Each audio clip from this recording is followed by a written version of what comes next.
بالله من الشيطان الرجيم. بسم الله الرحمن الرحيم. إذا زلزلت الأرض زلزالها وأخرجت الأرض أثقالها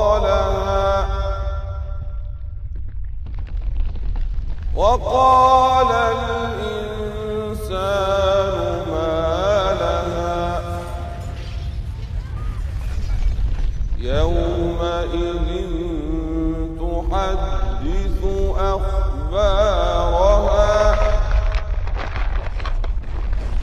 بأن ربك أوحى لها يومئذ يصدر الناس أشتاتا ليروا أعمالهم فمن يعمل مثقال ذرة خيرا يره ومن